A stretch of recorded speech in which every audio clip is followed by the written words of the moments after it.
제가 목소리 좋은 거 어렸을 때 어떻게 알았느냐면 애들이 막 발표할 땐 다 시끌시끌해요. 근데 내가 일어나고 발표하면 다 조용해요.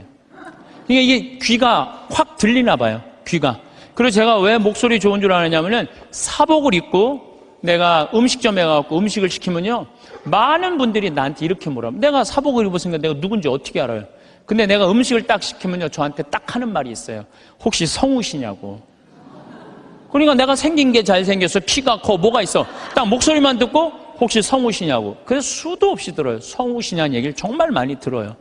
그리고 나는 내가 그 음향 박사님이 제 목소리를 분석을 해줬어요. 신부님 목소리는 톤이 높은데 굵대는 거예요. 톤이 높고 굵으면요, 똑같은 단어를 얘기해도 내 말은 귀에 꽂힌다는 거예요. 내 말을. 그러니까 내가 이렇게 평화방송에 이렇게 신부님들 나와서 쭉 강론하시잖아요. 수임들 강론하시잖아요. 강의하시잖아요. 내용을 들어보면 내가 받아 적을 정도로 내용이 좋아요. 근데 그분들한테 단점이 뭐냐면은 예수님께서는 부활하셔갖고 3일 만에 오셔갖고 성령을 보내셔갖고 승천을 뭐 하셔갖고 제자들이 뭐, 그러니까 정말로 듣기 좋은 내용인데 톤이 거의 같고 목소리 톤이 낮기 때문에 집중이 안 되는 거예요. 근데 난 한마디를 해도 예수님께서 부활하셔갖고 또 다시 오셔서 승천하셔갖고 성령, 그러니까 단어 하나하나가 똑같은 말인데도 목소리 때문에 제가 받는 이득이 너무너무 많아요. 그러니까 저는 중학교, 고등학교 때도 미사 해설하고 독서하고 뭐 신학교 때도 무슨 뭐 세미나 발표하고 이럴 때 제가 목소리 좋은 걸 저 자신도 알아요. 그래갖고 내가 서품 받을 때 난 다른 거 달리기 잘해달라고 나 기도한 적 없어요. 서품 받을 때 띠 잘 뛰게 해달라고 그런 적도 없어요. 나는 누워서 이 재단에 엎드려갖고 주님한테 딱 두 가지 부탁했어요. 강론 잘하게 해달라고, 또 하나는 글 잘 쓰게 해달라고. 신부가, 나는 신부 중에 키 큰 신부 별로 소용없다고 생각해요. 아니, 복음 선포하는데 키가 무슨 상관이야. 네. 그리고 난 생긴 것도 그렇게 중요하다고 생각하지 않아요. 제가 그 보좌 신부 때 굉장히 15,000명, 16,000명 본당에 보좌 신부를 했었어요. 그러면은 저 뒤에 있는 분들은 내 얼굴이 안 보여요. 그러니까 미사참례 뒤에 하시는 분들은 끝까지 내 얼굴 몰라, 1년 내내. 근데 그분들이요, 10년 후, 20년 후 와갖고 내 목소리 딱 들으면요, 목소리가 생각이 안 되는 거예요. 목소리만 좋으면 됐지, 뭐 키 커서 뭐해. 그렇지 않아요? 그러니까, 과연 내가 받은 게 뭘까? 내가 받은 게 뭘까? 여기 계신 분들, 하느님께서 하나씩 다 주셨어요. 다 주셨어요. 신부님, 전 받은 게 정말 아무것도 없는 것 같은데요? 밥 잘하는 것도 재능이에요. 밥 잘하는 것도. 나는 우리 이 주방장님, 우리 생태마을의 주방장님 있는데 정말로 음식을 맛있게 해요. 그러니까 그냥 최고의 주방장이 되는 거잖아요. 얼마나 청소 잘하는 것도 나는 재능이라고 생각해요. 정리 정돈 잘하는 사람. 우리 조카가 얼마 전에 여자 조카랑 밥을 먹는데 자기가 대학 다닐 때 고등학교 졸업하자마자 빌딩 청소한 사람이 있어요. 1,000억을 넘게 벌었대요. 자기는 항상 정리하는 걸 너무너무 좋아했대요. 빌딩을 정리하고 나면 기분이 너무너무 좋다는 거예요. 그래갖고 그렇게 해서 자기가 1,000억이 넘는, 그러니까 우리가요, 여러분들 자녀들 가운데 너무 비교하면 안 돼요. 우리 애가 너는 왜 수학경시대 1등을 못 해왔냐? 너는 왜 사법고시 합격을 못 해왔냐? 왜 달리기 잘하는 애가 왜 수학경시대 1등을 해야 돼? 달리기만 잘하면 되지. 그렇지 않아요? 여러분, 유현진 선수한테 지금 사법고시 합격해오라고 그러면 유현진 선수 사법고시 합격해올 수 있어요? 유현진 선수 뭘 잘해? 공 잘 던지나요? 하나만 잘하면 돼요. 또 지금 사법고시 합격한 애한테 너 메이저리그 갖고 공 던지라, 메이저리그 입구에도 못 가요. 사람이요 다. 그러니까 제가 생각하기는 지 멋이 없어서 그래. 지 멋대로 살 줄 알아야 돼.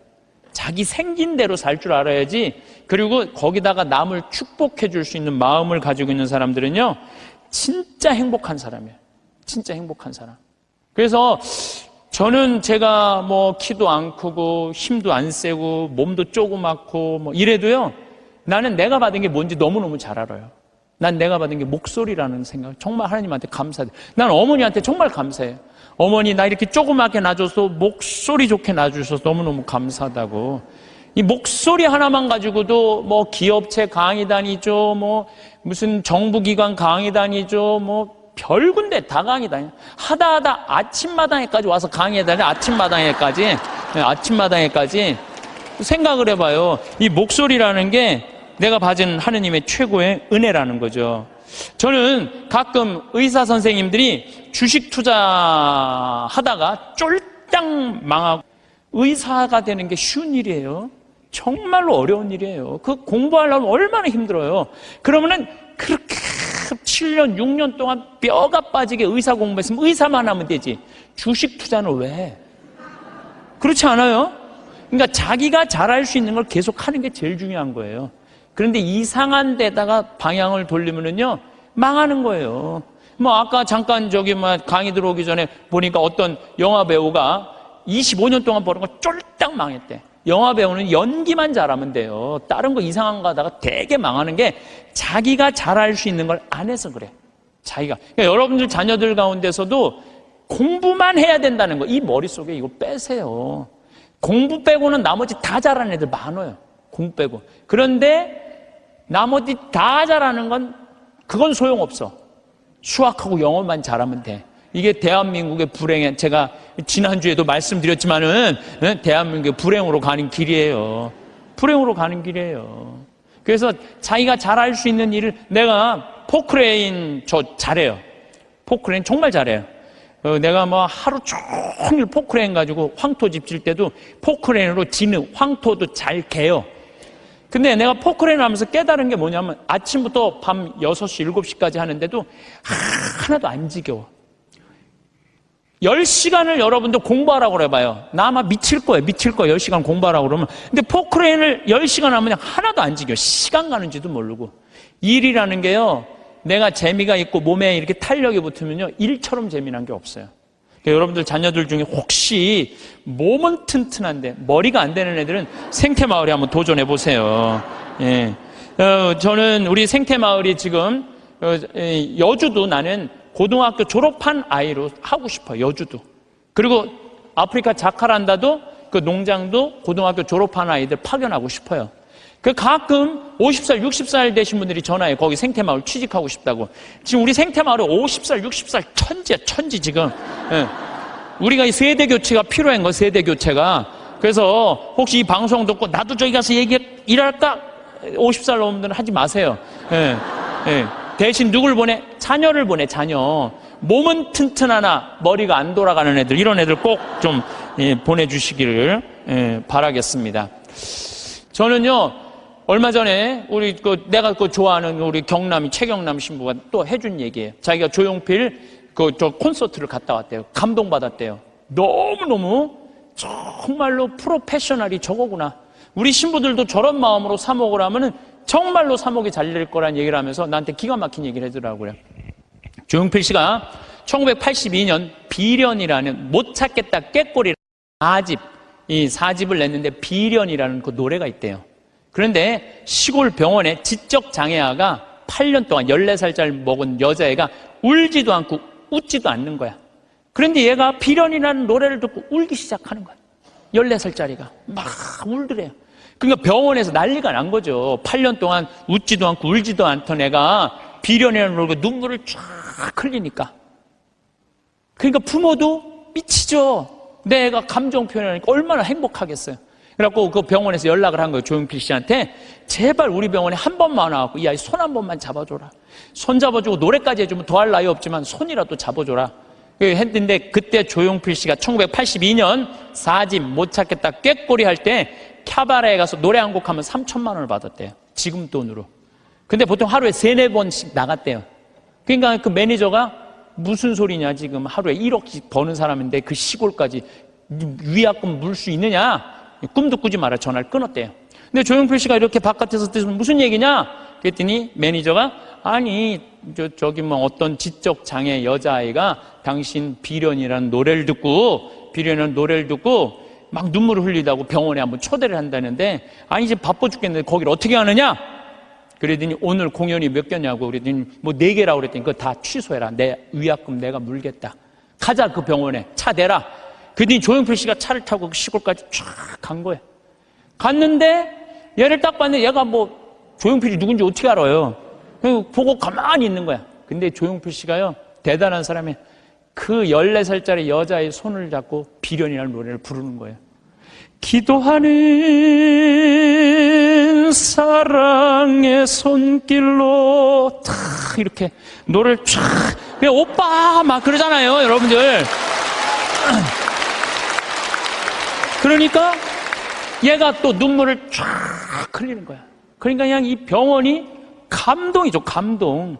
그리고 이 조용필 씨는 그걸 보고 갔어요. 부모님이 너무 감동받아서 우리가 조금이라도 사례를 할 테니까 통장 번호를 알려달라고 그랬더니 조용필 씨가 한 말이, 전 정말 기가 막힌 말이에요. 나는 오늘 저 아이의 눈물을 통해서 이제까지 받은 모든 돈, 앞으로 받을 돈 모든 것보다 비싼 보상을 받았다. 그러니까 나한테 돈 보낼 생각하지 말아라. 탁 갔다는 거. 그게 1982년 얘기예요. 그래서 물론 내가 조용필 씨가 훌륭하다는 건 알았지만 그 다음에 내가 조용필 씨 뒷조사를 쫙 해봤어요. 뒷조사를 해봤더니 자기 부인이 세상을 떠났을 때도 23억인가 4억이나 되는 돈을요 다 어려운 사람을 위해서 다 기증하고, 그 다음에 소아 백혈병 걸린 아이들 한 500명 수술비를 다 대주고, 지금도 1년에 몇 억씩 어려운 아이들을 위해서 내놓는다는 거예요. 그러니까 우리가 이 세상을 보면서 다 나쁜 놈들만 있는 게 아니에요. 우리가 참 훌륭한 사람들이 많아요. 요즘 저는 김장호 씨, 독도, 참 여러분들 이거 대단한 가수 하나가 대단한 일을 하는 거예요. 지금 독도 뭐 100억 모은다 그러잖아요. 저도 이제 동참 꼭 하고 싶어요. 여러분들 일본 애들은요 자기네 나라에서 살고 싶지 않은 애들이에요. 2011년 3월 11일 후쿠시마 지진이 일어났지. 원자력 발전소, 원자탄 폭탄 터진 거예요. 그것 때문에 지금도 방사능 때문에 고생하고 있죠. 태풍이랑 태풍은 그냥 일본에 다 가서 지금 아직도 10월 30일인데 아직도 무슨 프란치스코 뭐 이거 태풍 다 살고 싶지 않은 거예요. 1905년에 일본 애들이 우리나라를 어떻게 돌아왔는지, 독도는 우리 땅, 그리고 우리나라 먹은 거예요. 지금도 독도는 우리 땅이라고 자기네들 이번에 뭐 외교 홈페이지에 하잖아요. 한국 먹고 싶다는 거예요. 그러니까 대놓고 얘기하는 거, 대놓고. 근데 이 정치인도 기업인도 못하는 가수 한 사람이 얼마나 대단해요. 여러분들 우리나라 속담에 이런 얘기가 있죠. 사촌이 땅을 사면 축하해줘야지 왜 배가 아파요. 저는 아예 이런 말이 대한민국에 없었으면 좋겠어요. 우리는 이런 말을 해줬으면 좋겠어요. 사촌이 땅을 사면 축하해줘야 된다. 이런 말이 있었으면 좋겠어요. 요즘 중국 사람들이 맨하탄을 다 사요. 맨하탄을. 그러니까 얼마 전에도 7억 달러짜리 맨하탄 상징 건물을 하나 샀다고 그러더라고요. 근데 맨하탄에 건물을 사는데 그렇게 대기업가도 사지만 뉴욕에 사는 중국 사람들 40명이 모여갖고요. 40명이 돈을 모아요. 돈을 모아갖고 건물을 하나 사는 거예요. 건물을 사갖고 거기에 이제 새 들어 사는 우리나라 사람들, 무슨 뭐 베트남 사람들, 또 멕시코 사람들, 이런 사람들을 어떻게 내보내냐면 세를 전부 다 올려요. 그럼 세를 감당을 못하니까 다 나가잖아요. 그럼 중국 사람들한테 다 주는 거예요. 그래갖고 자기네들끼리 상권을 형성하는 거죠. 그래서 그걸 우리가 화교 그런 지역을 그러잖아요. 차이나타운이라고 그러잖아요. 차이나타운.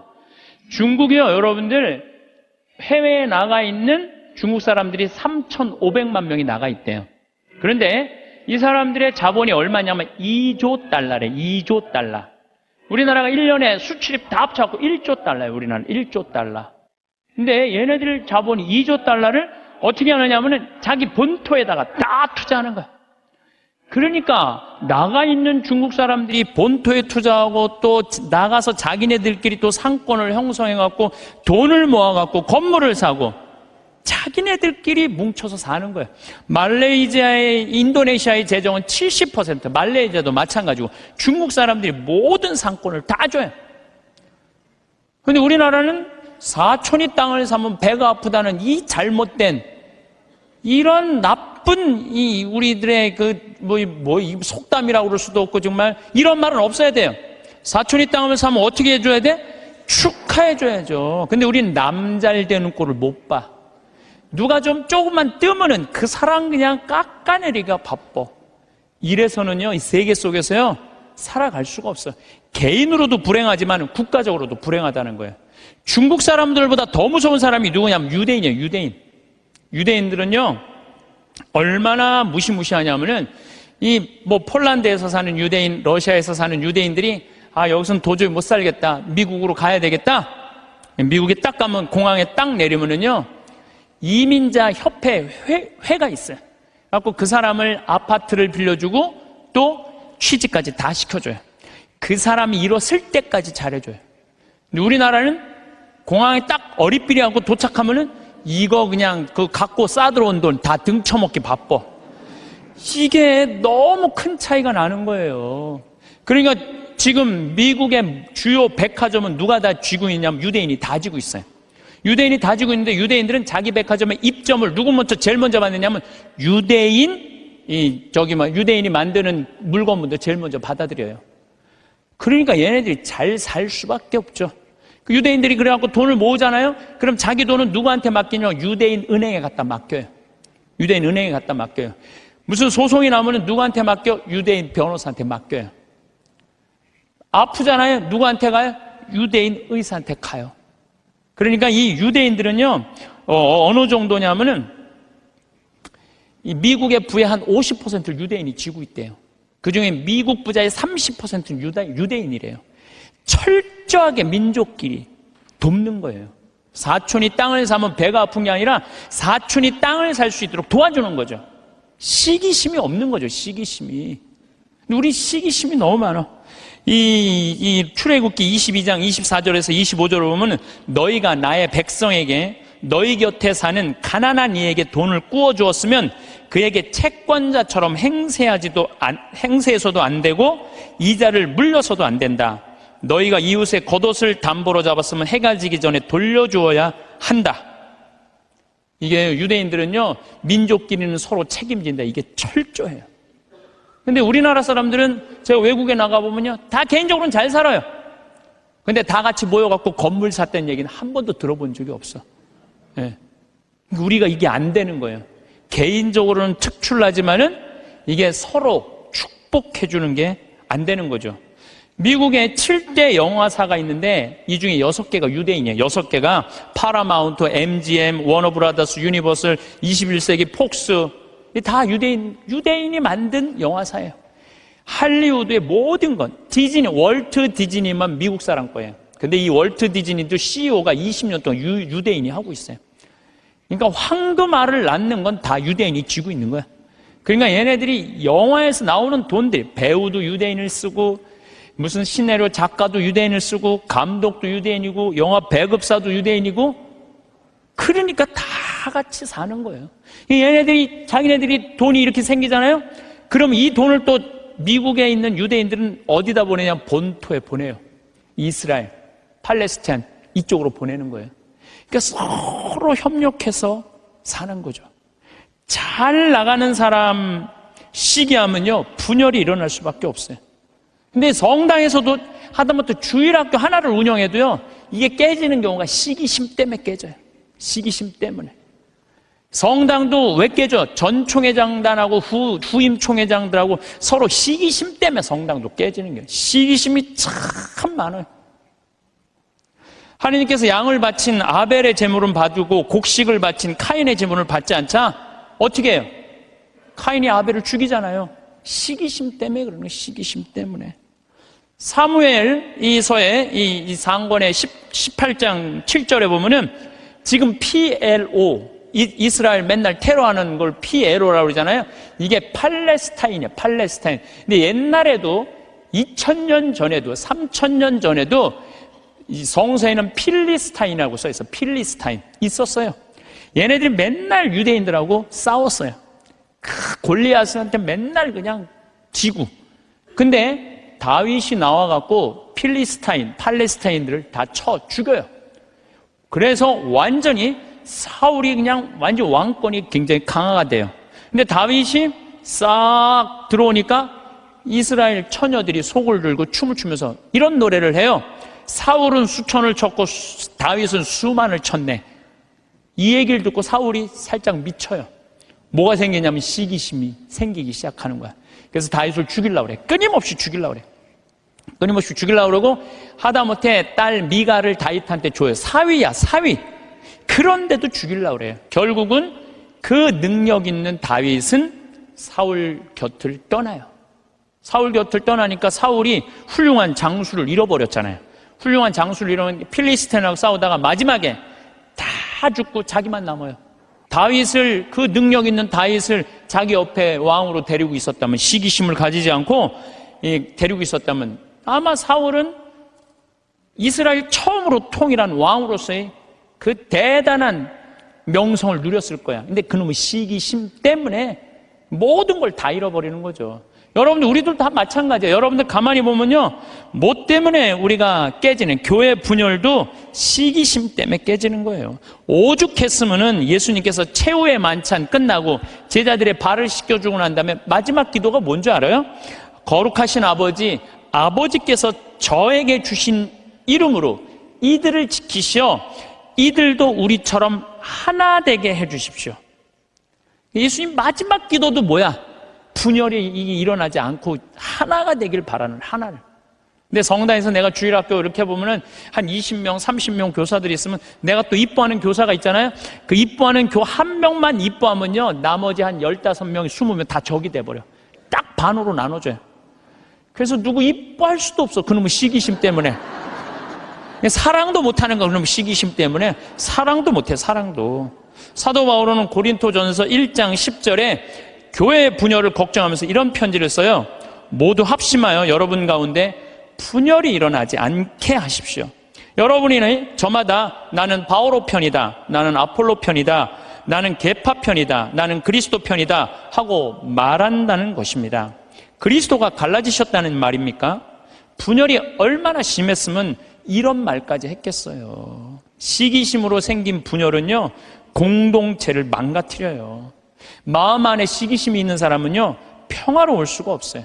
뭐 여러분들 잘 알겠지만 이 영화 아마데우스의 그 모차르트하고 살리에르라고 그랬잖아. 살리에르가 너무 모차르트를 시기해갖고 마지막에 모차르트 막 계속 힘들게 작곡 이때까지 해야 된다 그러면서 그냥 거기에 그냥 막 모차르트가 막 해갖고 모차르트도 빨리 죽지만 살리에르도 결국은 정신분열로 정신병원에서 생을 마감을 해요. 그러니까 남을 축하해주는 사람은요, 복을 받는데요, 남 안 되게 시기하는 사람은요, 그만큼 고통을 겪는 거예요. 친구가 성공하거나 사회에 승진하면 축하해주는 넓은 아량이 있어야 돼요. 남 시기한다고 내가 행복한 게 아니에요. 남 부러워한다고 내가 행복한 게 아니에요. 여러분들, 남을 축복해주는 일은 참 즐거운 일이에요. 시기하지 않고 남을 축복해주는 건 참 즐거운 일이에요. 그래서 저는 우리 후배들이 막 강론자라고 이러면 너무 기분이 좋아요. 나 우리 생태마을에 이제 부관장 신부들이 3분이 이제 지금 왔다 갔는데, 저는 이제 강의는 내가 하지만 미사 강론은 부관장 신부님들이 되게 해요. 너무 강론을 잘하세요. 그러니까 사실 제가 강의하는 거에 많은 부분들은 부관장 신부들이 강론하는 걸 듣고 내가 그걸 갖고 여기서 하는 거예요. 그래서 내가 부관장 신부들한테 손을 꼭 잡고 너무 고마워. 나한테 이런 재료를 제공해줘서 너무너무 고마워. 참, 이렇게 후배 신부들이 강론자라는 거 보면 기분이 너무 좋아요. 그것도 막 사목 잘하면은 막 박수 쳐주고 싶고. 그럼 내가 행복해요. 근데, 저놈 새끼 봐라. 나보다 강론을 잘하네? 이때부터 불행해지는 거예요. 남을 내가 조금 능력이 모자라도 잘하는 사람을 이렇게 칭찬해 줄 때 나도 행복하고 너도 잘 살고 나도 잘 사는 거야. 중국 애들이 지금 본토는 뭐 하느님 안 믿어갖고 엉망이지만 나가 있는 중국 사람들은 대단하거든. 유대인은 말할 것도 없고, 유대인들은 말할 것도 없고. 나는 우리나라가요, 사촌이 땅을 사면 축하해 준다. 아예 사촌이 땅을 사면 배가 아프다. 이 말 아예 없었으면 좋겠어. 오늘 이후부터 우리는 아예 사촌이 땅을 샀어? 그래. 축하해 주는 그런 문화가 난 이루어졌으면 참 좋을 것 같아요. 그런데 생각을 해봐요. 시기심이 게으른 놈이 시기심까지 있어. 게으른데 남 욕이나 하고 앉아 있어. 매력이 있을 것 같아요? 없을 것 같아요? 매력이 없어요. 부지런한데 남 칭찬까지 할 줄 알아. 이 사람 매력 있어요? 없어요? 매력이 있어요. 매력이 있을 수밖에 없어요. 그런데 우리가 또 나쁜 건 판단하는 거야. 어떤 판단? 부정적인 판단이에요. 부정적인 판단. 예수님은 마태복음 7장 1절에 이런 말씀을 하세요. 남을 심판하지 마라. 그래야 너희도 심판받지 않는다. 이야, 내가 남을 심판하면은요, 하느님도 나를 심판을 해요. 내가 남을 심판하지 않으면 하느님께서 나를 심판하지 않아요. 아주 쉬운 거잖아요. 근데 왜 우리가 남을 심판을 하냔 말이에요. 너는 어찌하여 형제의 눈 속에 있는 티는 보면서 내 눈 속에 있는 들보는 깨닫지 못하느냐. 저는 이게 평생의 내 숙제였어요. 남의 눈에 있는 티끌을 볼 것이냐, 내 눈에 있는 들보를 볼 것이냐.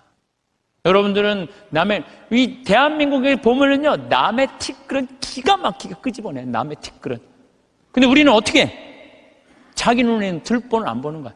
텔레비전을 보면은요, 이 세상에 다 죽일 놈만 있는 것 같아. 죽일 놈만. 다 때려 죽일 놈만 대한민국에 사는 것 같아. 그래요? 대한민국이 그렇게 막 때려 죽일 놈만 살아요?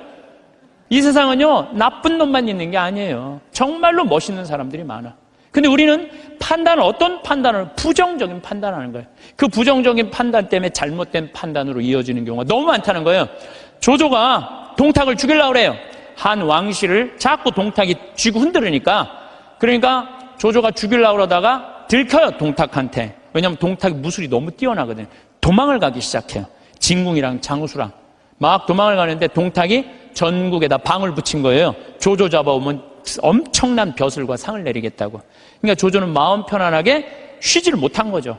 산속으로 굶으려가면서 그냥 여기저기 피신을 하다가 조승 아버지 친구 여백사라는 집에 이제 숨어들기 시작해요.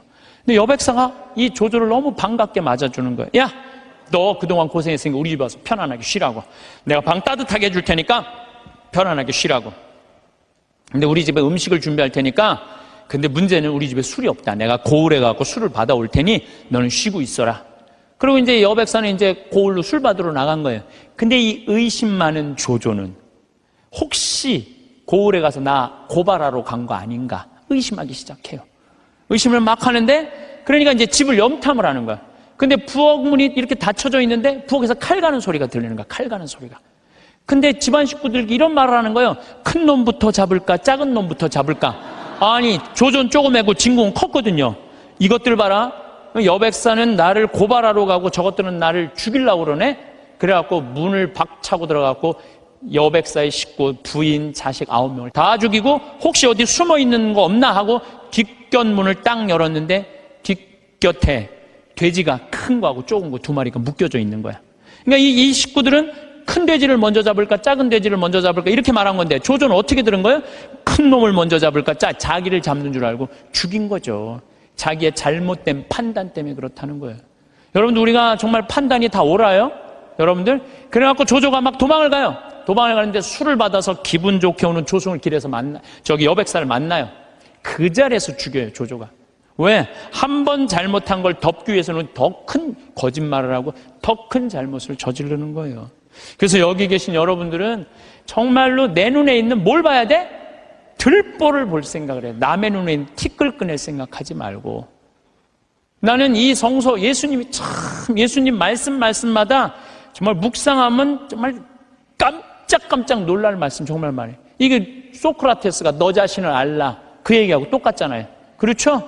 그 다음에 이 공자의 제자 증자가 성인 1일 3성, 1일 성인지도 1일 3성, 오신 자기 일을 3번 반성하라고 그러잖아요. 그러니까 우리가요, 신앙인들은요, 남 잘못 캐내는 사람이 아니에요. 신앙인들은 누구 잘못 캐내는 사람이야? 내 잘못 캐내는 사람이야. 내 잘못을 캐내갖고 나를 똑바로 세우는 게 신앙이냐. 근데 자기 자신이 어떤지도 모르고 남만 특히 성당 다니면, 활동하면은 자기 모습은 안 보이고 누구만 보여? 남만 보이잖아. 누구는 어쩌고, 레디오 단장은 어떻고, 꾸리아 단장은 어떻고, 저건 어떻고, 막 남욕만 디립다 하잖아요. 근데 남욕할 시간 있으면 누구 들여다봐? 자기 들여다. 부처님 제자 넷이서 장인들끼리 토론했어. 야, 인생 살아가면서 제일 괴로운 게 뭐냐? 그랬더니 한 제자가 사랑이다, 사랑. 얼마나 사랑 때문에 우리가 고통을 많이 겪어요. 우리가 이 세상을 살면서. 남녀 문제 수도 없는 갈등의 원인이잖아요. 그랬더니 옆에 있던 제자가 아니다, 사랑보다 더 고는 건 배고픔이다. 그렇죠. 배고픔의 고통. 이거 정말 힘든 거죠. 오죽하면은 대학 교수가 그 돈 몇 푼 받아보겠다고 교수 자리까지 올라가기가 얼마나 힘들어. 그런데 부정 입학, 그 몇백만 원 받아갖고 부정 입학하고 교수 자리 쩔러나가고, 이게 배고픔의 고통 때문에 배고픔. 그냥 먹어도 배고픈 게 이게 인간의 욕심이에요. 인간의 욕심. 그랬더니 또 한 제자가 아니다, 그것보다 더 무서운 거 분노다. 분노. 화가, 자기 화를 조절하지 못하는 거. 이건 저도 동의해요. 사실 저도 인생 살다 보면은 내가 싸운 게 한순간 무너지는 게 뭐냐면 분노 때문에 그래요. 분노. 그랬더니 또 한 제자가 아니다, 그거보다도 더 슬픈 건 죽음에 대한 공포다. 맞죠. 우리 인간이 뭐든지. 그랬더니 그게 다 됐더니 부처님이 하시는 말씀이 아니다.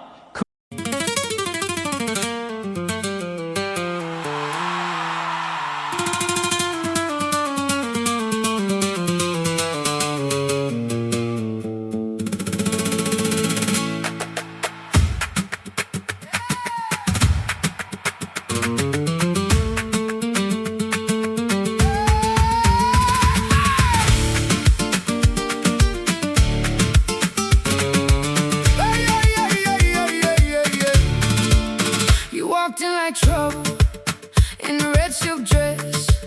Heel taps on the tile got me holding my breath.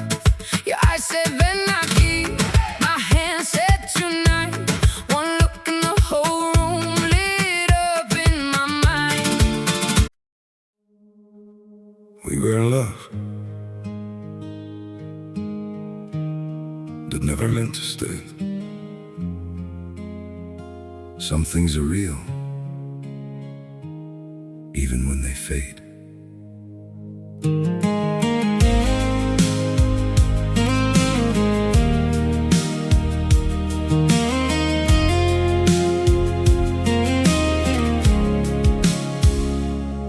I used to think if we kept holding on, we could bend the truth somehow. But love can't fight what's pulling us apart, and it's breaking us down now.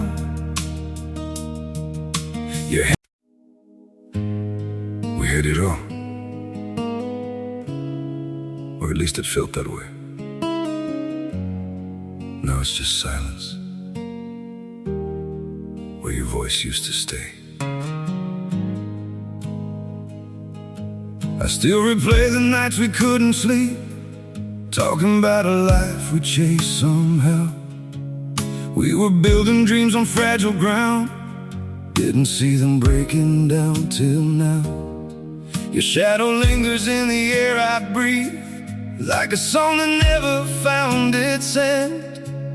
We kept saying we would never change, now we don't even pretend. Goodbye, my everything, my only. They say letting go makes you lighter. So why does my chest feel heavier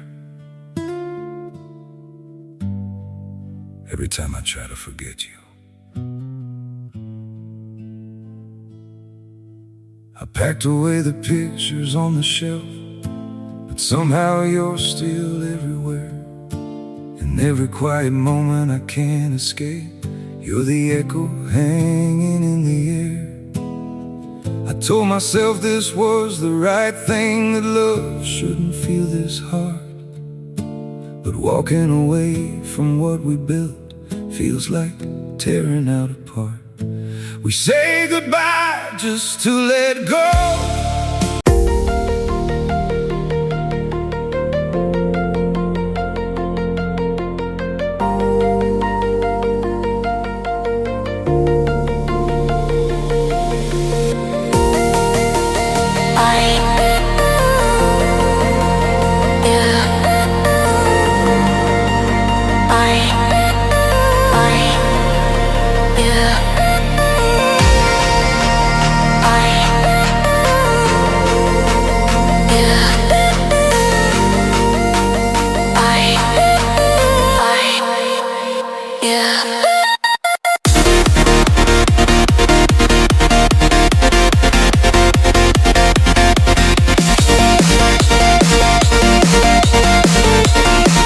그것보다 더 슬프고 고통스러운 거는 자기 자신이 누구인지 모른 채 살다가 죽는 거다. 내가 어디서 와갖고 어디로 가는지, 내가 뭘 하는지, 내가 어떻게 살면서 행복한지 아무것도 모르고 그냥 쫓는 게 뭔지도 모르고 그러고 살다가 죽는 게, 저는 부처님 말씀에 저도 동의해요. 예수님, 남의 눈에 있는 티끌볼 생각하지 말고 자기 눈에 있는 들뽑을 생각을 해라고. 그래서 여러분들 항상 우리가 판단을 할 때 부정적인 판단을 할 거냐 긍정적인 판단을 할 거냐, 이게 아주 중요해요. 근데 요즘 텔레비전을 보면은 여러분들 우리나라 텔레비전 뉴스 보면 한심해 안 한심해요? 한심하죠? 정치인들 정말로 내가 저 지난번에 생명을 살리는 말씀에도 얘기했지만 진짜 서로 말한 진짜 말한 지금까지도 한심해요. 뭐 조금만 뭐 정말로 한심해요. 그러니까 그냥 어떤 또 저기 국회의원은 이놈의 나라를 그냥 뒤집어 엎어갖고 북한한테 그냥 줘버려야 된다, 뭐 이렇게 말하는 사람들도 있고. 근데 여러분들 우리나라가 그렇게 한심한 나라일까요? 저는요 5,000년 역사상, 우리나라가 5,000년 역사상 지금처럼 잘 먹고 잘 사는 적은 없어요. 5,000년 역사상. 고려시대 우리 원나라 조공 바쳤어요. 고려시대 때 원나라한테 조공만 바쳤어요? 왕자도 다 보냈어요. 왕자도 다 보냈어요. 조선시대는 명나라, 청나라 다 조공 바치고 다 왕자들 다 보내고 소현세자 뭐 이런 사람들 다 가 있는 거 다. 그리고 그냥 청나라 끝나고 나니까 그 다음에 누구한테 나라 뺏겼어요? 일본한테 나라 뺏겼어요. 1000년 이상을 통일 국가 다 나눠져서 싸우고, 지금도 뭐 나눠져 있지만 그렇게 우리나라 역사가 질곡의 역사를 갖고 있어요. 그런데 이 5,000년 역사상 지금처럼 우리나라가 강성했던 적은 없어요. 우리나라가 경제 규모가요 1조 달러야. 무역 규모가 세계 8위, 경제 규모는 세계 15위예요. 근데 일본은 6조 달러예요. 무역 규모가. 중국이 8조 달러, 미국이 14조 달러예요. 그러니까 우리가 사실은 참 우리나라도 피곤한 나라예요. 양쪽에 너무 센 놈들이 있는 거예요. 중국하고 일본하고. 근데 중국하고 일본이 경제 규모가, 일본이 6조 달러, 중국이 8조 달러예요. 우린 1조 달러밖에 안 돼. 근데 그전에는 1조 달러도 안 됐어. 그러니까 참 조공 바치고 살았던 거죠. 그런데도 또 전 세계에서 일본 놈하고 중국 놈 무시하는 것도 대한민국 사람밖에 없어요 또. 근데 제 생각엔 그래요. 제 생각에는 그래도 5,000년 역사를 보면 지금처럼 우리가 잘 살고 잘 먹고 잘 사는 적이 없어요. 여러분들 우리나라 차 잘 만들어요. 차 잘 만들어요. 제가 지난 9월 달에 미국 그 뉴욕에 강의를 갔다 왔는데 그 초청한 회장님이 차를 이번에 싹 바꿨대요. 뭐 워낙 뭐 돈이 많은 분이라 뭐 에쿠스, 뭐 볼보, BMW, 렉서스 뭐 5대를 다 바꿨대요. 근데 그 중에 제일 마음에 드는 게 에쿠스래요. 나한테 정말 그런 말을 하면서 한국이 차 브랜드가 떨어져서 그렇지 한국 차 잘 만든다고. 그것도 40년 만에. 남들은 100년, 120년 됐는데 40년 만에 이렇게 쫓아온 것에 대해서 자기는 에쿠스를 타고 다니면서 너무너무 자랑스럽다는 거예요. 그런데 대한민국 차를 누가 제일 무시하느냐? 대한민국 놈들이 제일 무시해요. 이게 부정적인 시각으로 바라보는 거, 부정적. 텔레비전 잘 만들고 그렇잖아요. 또 휴대폰 잘 만들고. 제가 이 휴대폰도 아이폰 막 나오고 난리 칠 때 제가 그랬어요. 앞으로 내가 우리나라 휴대폰을 봐서는 전 세계 시장 1위를 할 거다. 4, 5년 전에 내가 방송 때도 얘기했어요. 지금 1위 하잖아요. 정말로 잘 만들어요. 에어컨 잘 만들고 냉장고 잘 만들고. 그러면은 좀 긍정적으로 봐야 될 거 아니야. 긍정적으로. 근데 막 온 세상에 떠도는 얘기는 곧 망할 것 같은 얘기를 아니 오죽하면 요즘 달러 떨어져 갖고 지금 주식을 뭐 40일인가 50일째 우리나라 주식만 산대잖아요. 우리나라만 우리를 무시하는 거예요. 이러면 안 된다는 거예요, 여러분들. 제가 개인적인 판단도 문제가 있지만은 국가 전체의 분위기도 부정적인 생각. 나는 요즘 이렇게 텔레비전을 보면 진짜 좀 죄송한 얘기지만은 언제 나라에서 늙었다고 용돈 준 적이 언제 있어요? 5,000년 역사상. 요즘 준대잖아, 요즘. 어? 아니, 늙었다고 나라에서 용돈 준대잖아. 65세 넘었다고. 그러지 않아요? 근데 여러분 이거 언제부터 줬어요? 10년 전부터 줬어요, 용돈. 54,000원, 5만원 주기 시작해갖고 지금 94,000원, 95,000원이 지금 내년 7월 달부터는 20만원 준다는 거예요. 물론 100% 다 주면 좋지만 상위 30%는 안 주고 하위 70%는 준다는 거예요. 20만원. 여러분들 자식이 다달이 20만원씩 줘요? 자식도 안 주는 용돈 준대잖아, 나라가. 에? 그러니까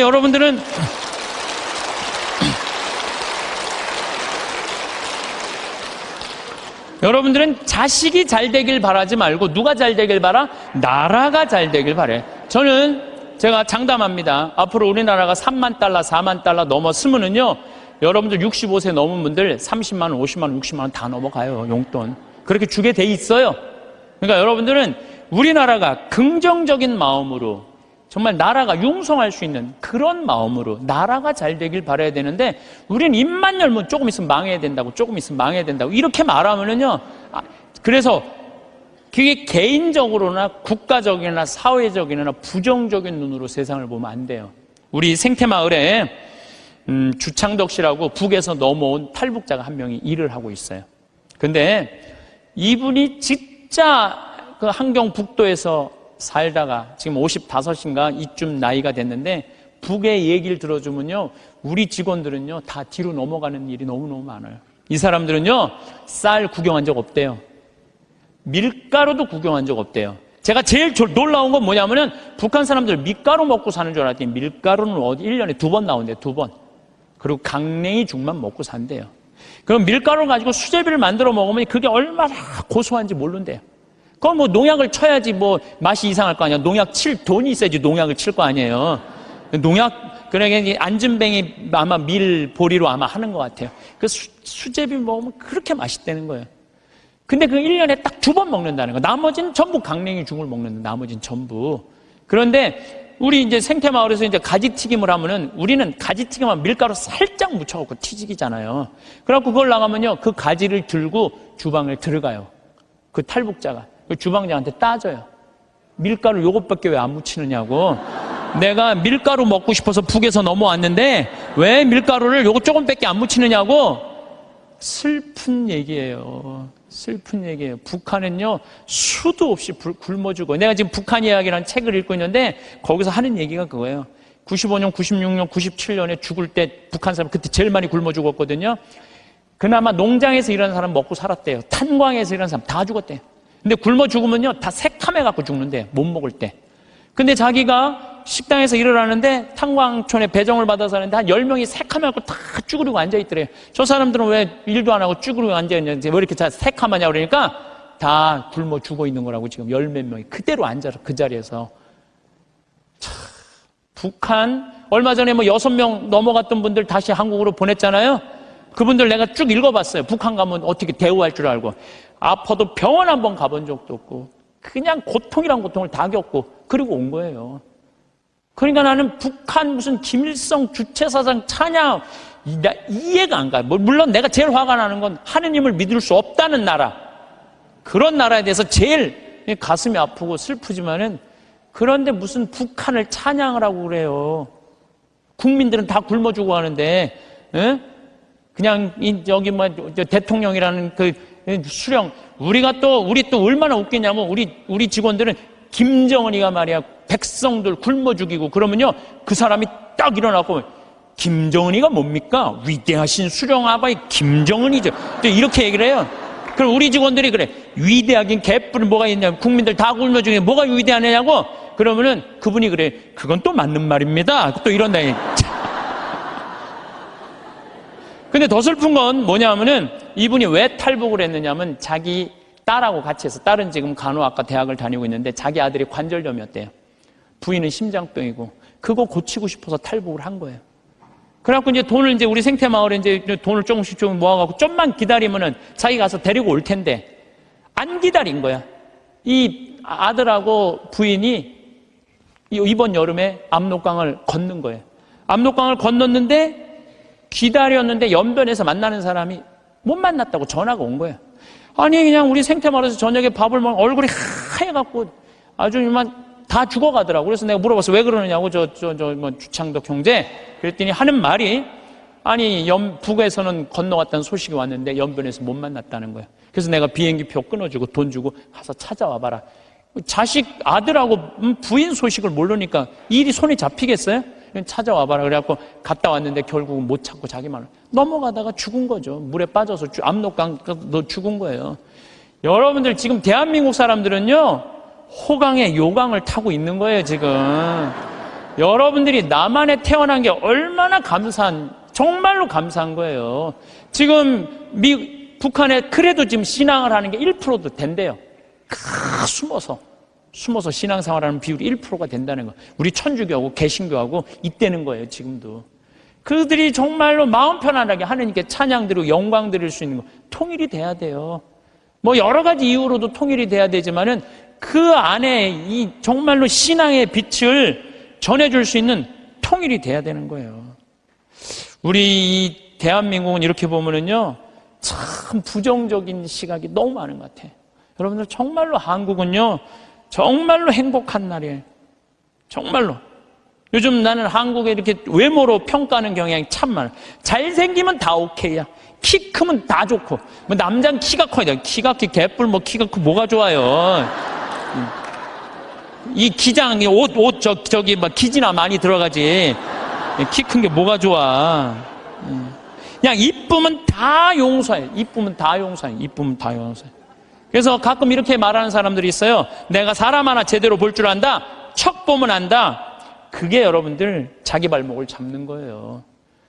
뭐 확실한 얘기는 아니라 그러지만 떠도난 얘기에 이제 하버드 대학에 스탠포드 부부가 가갖고 허름한 옷을 입고 스탠포드 부부가 가갖고 하버드 대학 총장실에 가고 나 좀 여기 아들이 죽었거든요. 16세 하버드 대 다니다가. 그래갖고 나 여기 좀 기증하고 싶다. 좀 총장을 만나게 해주라. 너무 허름하니까 이 수위가 당신 같은 사람이 뭘 기증하냐? 안 만나게 해줘요. 그래갖고 이 사람이 이 샌프란시스코 사람인데 아주 철도로 돈을 버는 사람이야. 아니 저 하버드 대학에서 우리 돈을 기증을 안 받느니 차라리 우리가 그냥 여기다가 대학을 하자. 그래갖고 생긴 대학이 스탠포드 대학이라는 거예요. 지난번에 산호세 강의 갔을 때도 스탠포드 대학을 지나가 봤는데 어마어마하게 전왔더라고. 대학이 아니라 거의 뭐 궁전같이 전왔더라고요. 그래서 그 하버드 정문에는 이런 말이 써 있대요. 사람을 외모로 판단하지 말라라는 글귀가 있대요. 예. 죄로 가는 길은 내 눈에 있는 들보 볼 생각은 안 하고 남의 눈에 있는 티끌 끄집어내는 이런 사람들이 죄로 가는 거예요. 그러니까 여러분들 남 판단하지 마세요. 남 평가하지도 마시고 남 비난하지도 말고 판단하고 난 다음에 비난하지도 말고 똥 묻은 겨 묻은 겨 비웃는다는 그런 우리 속담도 있듯이 자신의 잘못된 점을 되돌아보는 일이 우리가 중요한 것 같아요. 특히 신앙인들은 남 누구 어떻고 이거는요 이 사도 바오로가 남을 해치는 말은 입 밖에도 내지 말라고 그러잖아요. 남을 해치는 말은. 근데 우리가 그냥 이게 몸에 배 있어. 남한테 흠이 되는 말 한마디를 해더라도 우리가 정말로 이거 조심하고 두려워해야 되는데 이게 안 되는 거야. 생각을 해봐요. 게으른 데다가 시기심까지 있는데도 판단을 부정적으로 해. 이 사람 이거 쓸 데가 있는 사람이야, 쓸 데가 없는 사람이야. 쓸모가 없는 사람이야. 여러분들 뒤집어서 이렇게 생각해봐요. 성실하고 남 칭찬할 줄 알고 긍정적으로 모든 세상을 바라볼 줄 아는 사람. 이런 사람 죄 질 것 같아, 안 질 것 같아요? 죄 안 져요. 이 작은 것들이 모여서 큰 죄가 되는 거예요. 작은 것들이 모여갖고 큰 죄가 되는 거예요. 그래서 저는 우리 교우들이 살면서 항상 긍정의 에너지가 사람을 사랑하고 칭찬해주고 평생의 설계가 돼 있는 그런 분들이 됐으면 좋겠어요. 사람은 부지런해야 돼요. 성실하고 그럴 때 그 부지런함이 쌓여서 나중에 누리는 행복이 큰 행복이 됩니다. 그런데 게으른 데다가 시기심까지 있다.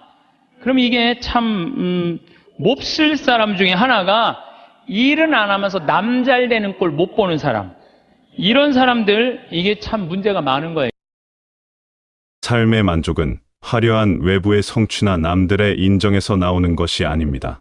진정한 행복은 자기 자신을 깊이 들여다보는 것에서 시작됩니다.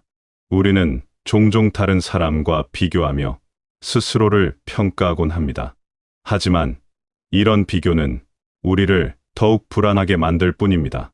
마치 남의 정원과 자신의 정원을 비교하며 자신의 꽃이 덜 아름답다고 생각하는 것과 같습니다.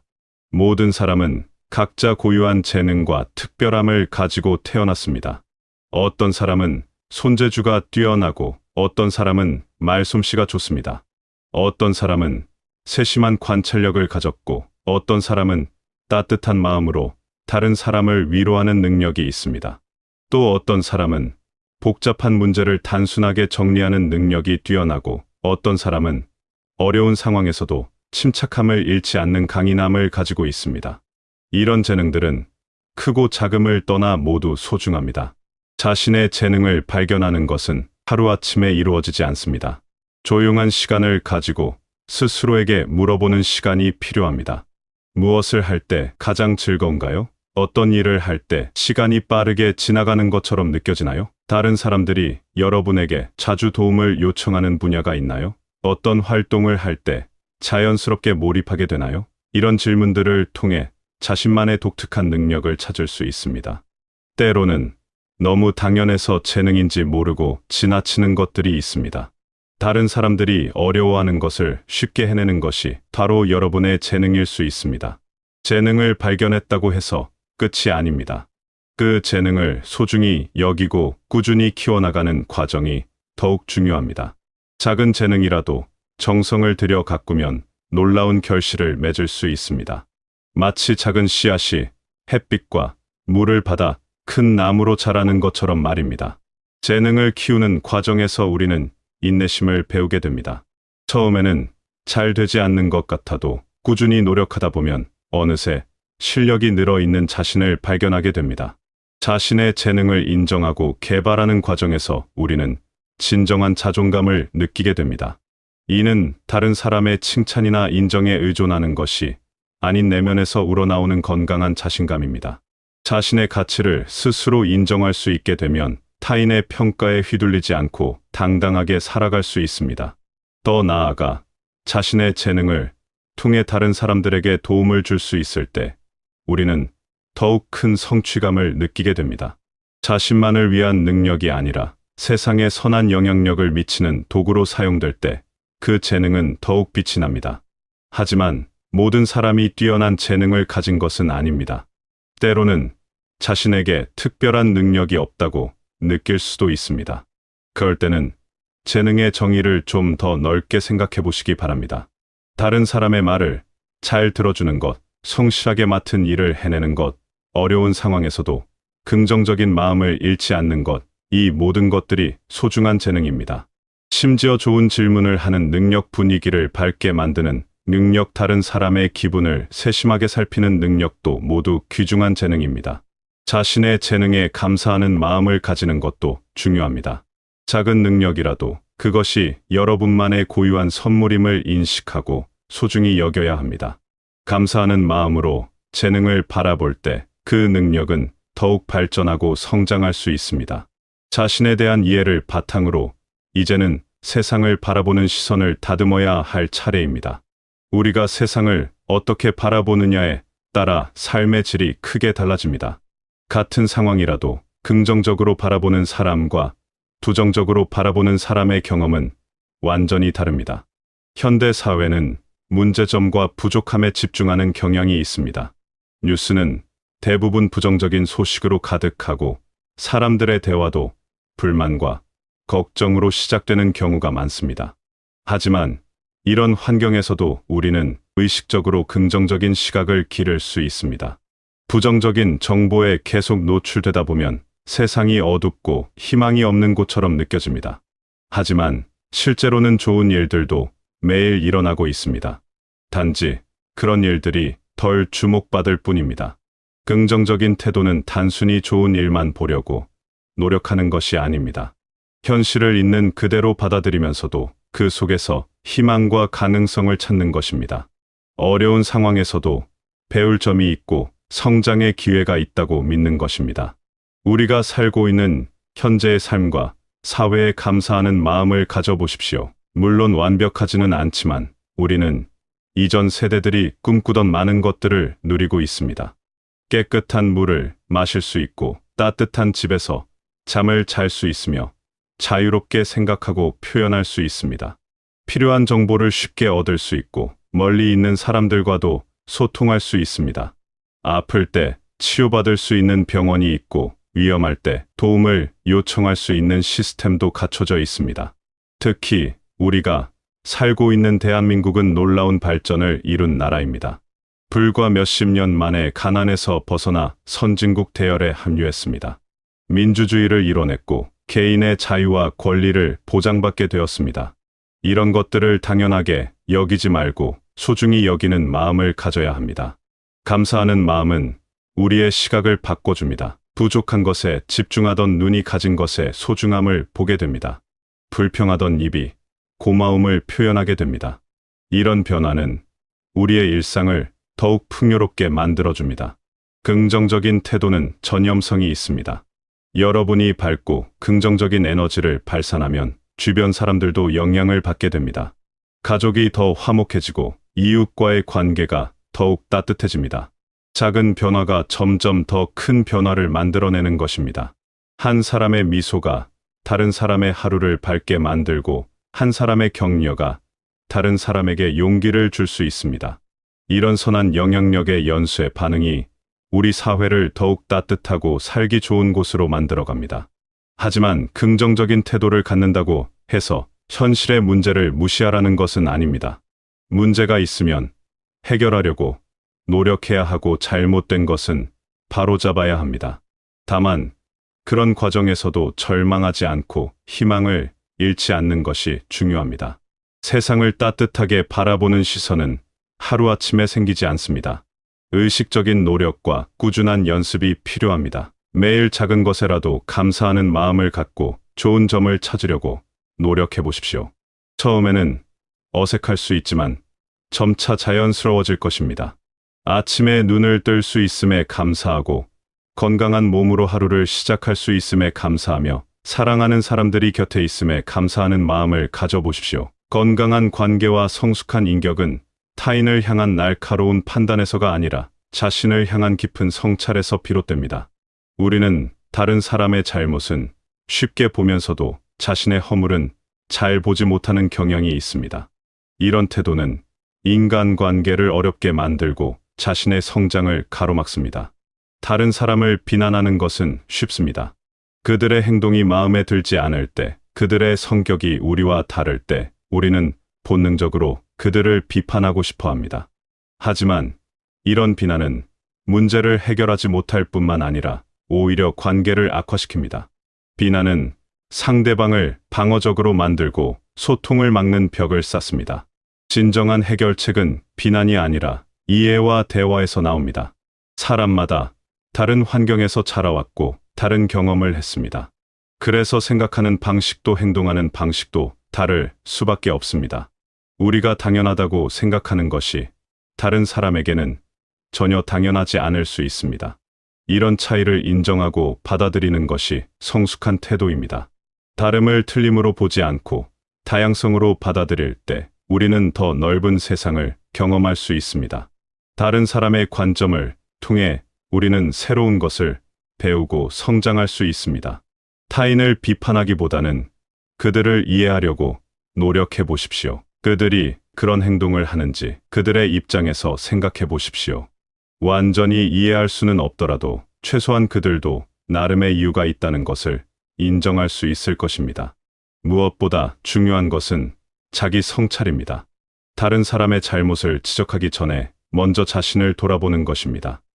움직여갖고 지금 경기도 이 강원도까지 와갖고 여러분들 맑은 공기, 이 꽃 가득한데 여러분들 산책하는 거 보니까 꽃 속에서 꽃이 산책하는 것 같아요. 너무 보기 좋더라고. 얼마나 좋아요. 물고기는 물 속에서만 살 수 있어요. 그렇죠? 근데 우리는 하늘도 날고 땅도 걷고 바다도 들어가고 인간으로 태어난 게 얼마나 풍요로워요. 인간은 굉장히 풍요로운 존재예요. 생명력에 있어서. 그 풍요로움을 내가 마음껏 누리고 느끼고 살아가는 사람이 있는가 하면은 뒷방에 처박혀갖고 원망하고 분노하고 저주하는 사람, 그리고 살아가는 사람이 있어요. 여러분 어느 걸 선택하시겠어요? 먼저 거를 선택하시는 게 굉장히 중요해요. 그래서 항상 감사해라. 세 번째, 대화해라. 이게 100년 살 사람들의 숙제 중에 숙제입니다. 대화가. 왜냐하면 이게 30년 공자님 시대엔 평균 연령이 38세였어요. 대화할 시간이 어디 있어요. 애 놓고 애 키우고 그러다 죽기 바쁜데. 근데 지금 애가 다 직장에 다니고 손자 손녀까지 낳는데도 내가 죽어야 안 죽어요. 그러면 그 많은 시간 뭐하고 살 거예요? 그 많은 시간 대화하고 살아야 돼. 나하고 영적으로 맞는 사람하고 이야기하는 거 굉장히 중요합니다. 영적으로 맞는 사람이랑 대화하는 거. 나는 우리 신부들하고 대화하는 거 참 좋아하는데, 나는 우리 그 동기 신부들도 뭐 친한 편이지만은 우리 선배들하고도 많이 친해요. 내가 아주 좋아하는 신부 베드로 신부가 작년에 나하고 북유럽을 여행을 가기로 했는데, 이 신부가 몸이 아파갖고 다시 복귀를 해.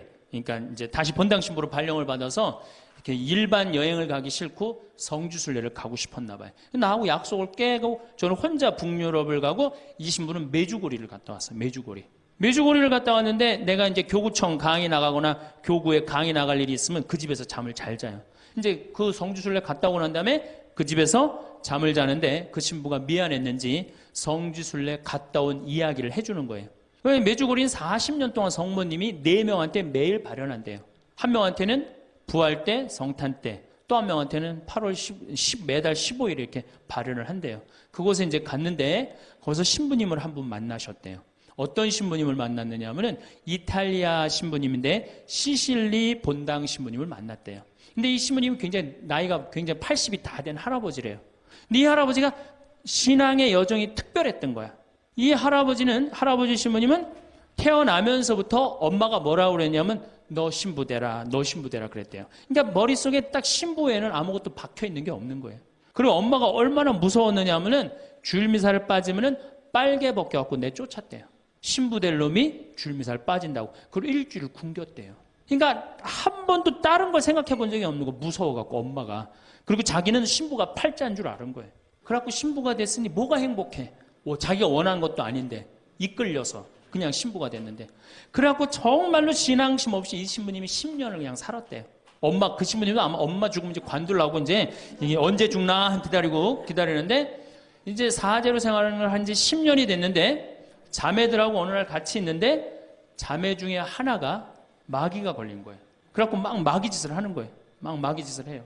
그래갖고 주위의 자매님들이, 그땐 1950년대니까 구마기도 함부로 못했거든요. 신부만 할 수 있었어요. 신부님이 빨리 하셔라. 난 못한다. 왜 못하시냐? 사실은 내가 신앙심이 없어갖고 이렇게 안수기도를, 마귀를 쫓는다고 안수기도를 하면은 그 마귀가 금방 내가 신앙이 없는지 알아볼 거다. 그래서 나한테 들어올까봐 나 무서워서 난 못한다. 그래도 신부님밖에 없는데 어떻게 하시냐? 신부님이 하셔라. 그래서 어쩔 수 없이 구마기도를 했대요. 머리에 손을 얹고 뭐라고 이 신부님이 기도했느냐면, 마귀야 부탁이니 제발 나한테만 들어오지 말아다오, 이렇게 기도를 했대요. 그런데 마귀가 나간 거예요. 그래갖고 자매가 깨어나고, 신부님 너무 감사하다고, 나 마귀 쫓아내줘서. 그런 소리 하지 마라. 난 마귀 쫓아낸 적 없다. 그저 나한테만 들어오지 말라고 그랬다. 아니라고. 신부님이 머리에 손을 얹었을 때 성령의 힘이 얼마나 셌는지 마귀가 자기를 끌고 나가려고 그랬는데 못 끌고 나갔다는 거예요. 그때 신부님 마음이 조금 뜨거워진 거예요. 나같이 신앙심 없고 나같이 이게 수동적인 인간도 주님께서 도구로 쓰시는구나. 그래서 조금 마음이 열렸어요. 마음이 열려도 이 신부님은 너희는 모두 이것을 받아 먹어라. 이는 너희를 위하여 내어줄 내 몸이다. 이렇게 하면서도 20년 동안 미사를 하면서도 정말 거룩한 변화가 일어날까 의심을 했었대요. 아직도 내 신앙이 약하니까 안 일어나겠지. 근데 20년째 너희는 모두 이것을 받아 먹어라. 이는 너희를 위하여 내어줄 내 몸이다. 그러는데 예수님의 목소리가 딱 나와서 예수님이 하는 걸 느끼겠더래요. 그러니까 미사도 누가 지내는 게 아니다? 내가 지내는 게 아니라 내 몸을 빌어서 예수님이 지내는구나. 이탈리아 시실리섬 본당 신부인데 이게 마음이 너무 뜨거워진 거예요. 뜨거워져갖고 어떻게 했느냐? 길거리에 뛰쳐나와서 선교를 하기 시작한 거예요. 그래서 7,000명을 선교를 했대요. 그냥 대단한 거죠. 그거 대단한 거예요. 근데 이 신부님이 이제 예수님도 사랑하고 신앙심도 굳고 사제로서 이제 너무 행복해. 그런데 문제가 하나 있어요. 어떤 문제가 있냐면 자기 엄마가 너무너무 무서웠기 때문에 예수님 엄마도 무섭다고 생각을 한 거예요. 그래서 평생 성모님한테 한 번도 의지를 한 적이 없는 거예요. 간구를 해본 적도 없고. 내가 이렇게 사제로서 이제 모든 게 다 됐는데 우리 성모님한테 내가 우리 예수님, 이 좋은 예수님 낳아주신 성모님을 사랑해야 되지 않겠느냐. 그래서 보스니아 크로아티아에 있는 메주고리에 이제 운전을 하고 갔대요. 갔는데 성모 발연동산에 딱 도착을 했는데 성모님이 그 발연동산에 느껴지는 품이 성모님이 나를 평생 이 품에서 내가 성모님 품에서 이제까지 보호받아 왔구나를 그냥 느끼겠더래요. 그냥 이 신부님이 너무너무 행복한 거지. 그래서 매년 그 메주고리에 와갖고 세계에서 오는 신부들한테 자기 신앙을 고백을 하는 거예요. 나는 이렇게 사제로 평생 살면서 이런 은총을 받았다. 그걸 이제 우리 베드로 신부가 듣고 와서 나한테 얘기를 해주는데 한 새벽 한 3시간을 얘기를 해주는데 그 시간이 너무너무 은혜로운 거예요. 얼마나 그런 영적으로 통하는 사람이 있으면은 행복해요. 그렇죠?